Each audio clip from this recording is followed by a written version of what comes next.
अयोध्येतील श्रीराम मंदिरात झालेल्या दानचोरीच्या मुद्द्यावरून ठाकरेंच्या शिवसेनेनं रामरक्षा आंदोलन सुरू केलंय।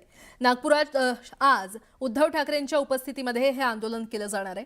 या आंदोलनामध्ये सर्व पक्षीयांनी सहभागी व्हावं असं आवाहन ठाकरेंच्या पक्षानं केलंय। दरम्यान ठाकरेंच्या या रामरक्षा आंदोलनावर सत्ताधाऱ्यांनी टीकेचे बाण सोडलेत। पाहूयात।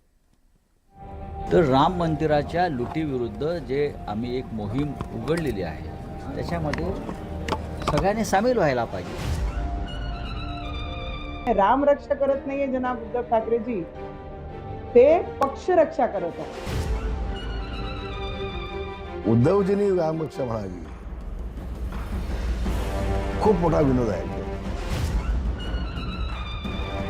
एक प्रकारचा ढोंगीपणा आहे। अयोध्येतील राम मंदिरातील दानचोरी विरोधात उद्धव ठाकरेंनी सुरू केलेल्या रामरक्षा आंदोलनावर उमटलेल्या राजकीय प्रतिक्रिया। अयोध्येतील राम मंदिरातील दानचोरीच्या आरोपांवरून उद्धव ठाकरेंनी आक्रमक पवित्रा घेतला। दादरमधील मारुती मंदिरासमोर आंदोलन केल्यानंतर मुख्यमंत्री फडणवीसांचं निवासस्थान असलेल्या आणि संघ मुख्यालय असलेल्या नागपुरात रामरक्षा आंदोलनाचं आयोजन करण्यात आलंय।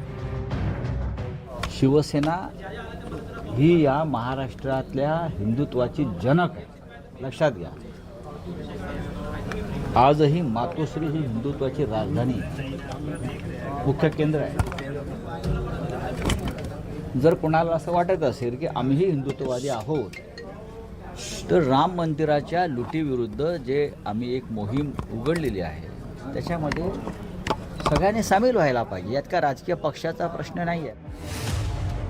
या आंदोलनात सर्व पक्षीयांनी सहभागी व्हावं असं आवाहन ठाकरेंच्या पक्षाकडून करण्यात आलंय। मुख्यमंत्री देवेंद्र फडणवीस आणि सरसंघचालक मोहन भागवत यांना पत्र पाठवून या आंदोलनात सहभागी होण्याचं आवाहन करण्यात आलंय। यावरून राजकारण तापलंय। राज्याचे मुख्यमंत्री आहेत आणि आम्ही त्यांच्या निवासस्थानाजवळ एक उपक्रम, धार्मिक उपक्रम हिंदुत्वाचा करतो आहोत। राज्याचे मुख्यमंत्री म्हणून आम्ही त्यांना निमंत्रण दिलेलं आहे। त्याही पेक्षा एक रामभक्त आणि राम जन्मभूमी आंदोलनात त्यांचा सहभाग केला होता। या कारणानं आम्ही त्यांना आमच्या उद्याच्या रामरक्षा आंदोलनात सहभागी होण्याचं निमंत्रण दिलं आहे। खरं तर देवेंद्रजींना हिंदुत्व शिकवण्याची फार गरज नाही आहे। देवेंद्रजीचं आयुष्य हे हिंदू धर्माचं संस्कार संस्कृती जतन करण्याकरता गेलेलं आहे। देव देश धर्म कार्याकरता आयुष्य देणारे देवेंद्रजी आहे आणि त्यामुळे अशा प्रयत्नांनी, अशा पत्रांनी कुणी काही डिवचलं तरी देवेंद्रजीच्या त्यांच्या भूमिकेवर काही फरक पडणार नाही। कसं काय राजकीय विनोद असेल? मला काय, तुम्ही कोणाची नावं घेताय, त्यांनी काय रिॲक्शन दिले आहेत हे माहीत नाही। राज्याचे मुख्यमंत्री हे काय एका पक्षाचे नसतात, ते संपूर्ण महाराष्ट्राचे असतात। आणि तुम्ही ज्यांची नावं घेतलीत आता, त्यांच्यापेक्षा अधिक काळ आम्ही देवेंद्र फडणवीस यांच्याबरोबर काम केलेलं आहे।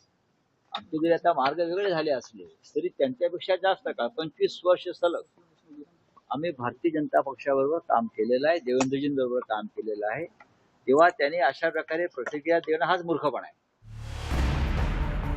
उद्धव ठाकरेंच्या रामरक्षा आंदोलनावर सत्ताधारी शिवसेना भाजपने जोरदार टीका केली। काँग्रेसच्या सोबत सत्तेत सहभागी होण्यासाठी उद्धव ठाकरेंनी हिंदुत्व गुंडाळून ठेवलं होतं असा टोलाही लगावण्यात आला। मतदारांनी नाकारल्यानंतर उद्धव ठाकरेंना हिंदुत्व आठवलं अशी टीका सत्ताधाऱ्यांनी केली।